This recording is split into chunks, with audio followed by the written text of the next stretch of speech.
I mean, I'm kind of mad at y'all, but I'm kind of mad at myself. I had much higher expectations for Summer on the Bluffs. I did speed read this book. Ignore the make. Just this. It was just okay. I think I don't know. It was just okay. But would I recommend it? Yeah. First of all, I think I would recommend any book that I'm sharing with y'all. Read anyway. I'm a reader, so I love to read. Okay, so I think a couple of things I want to share with you about the story, the location and the history, and learning a little bit more about Oak Bluffs was really interesting. I have never been there and I want to go.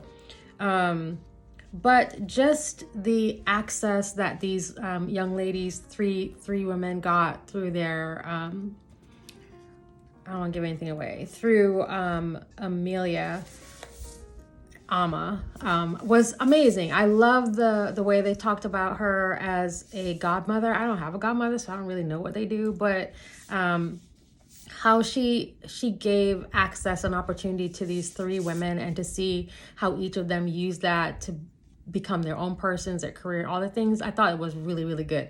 It actually, that part really inspired me, but also that the way that they honored history and the love of art, and just like all the things that these three women had. It was so good. So Perry, Olivia, and Billy are the three young women, and Amelia, known as Amma, is their godmother. And so she invites them to the vineyard, to Oak Bluffs, and on the premise that one of them is going to get the keys to the house. Now, first of all, I was like, oh God, that's amazing, right?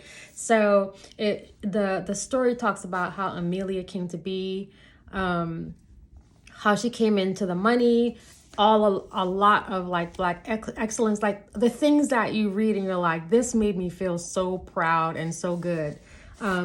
There were a lot of twists and turns. There's a lot of reading. There's a lot of pages.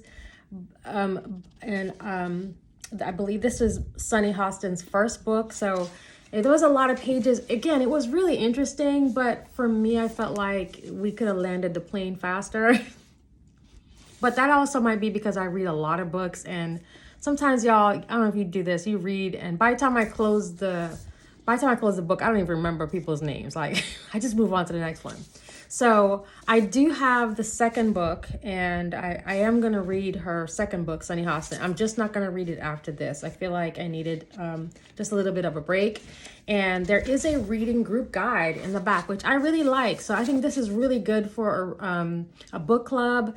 And because there's a lot of things that that you would be inspired by. There was also a Q&A with Sunny Hostin, and that's in the back of the book, and I thought that was really cool. Sometimes it's really good to get the perspective of the author. So you'll get all of that in a good story, but it was just okay. I am going to start The House of Eve. I think this is going to be my next book, and I'm excited about it. So House of Eve is up next, and I just finished Summer on the Bluff. All right, I hope you're having a good summer so far, y'all. Keep reading, and I will talk to y'all soon. Bye.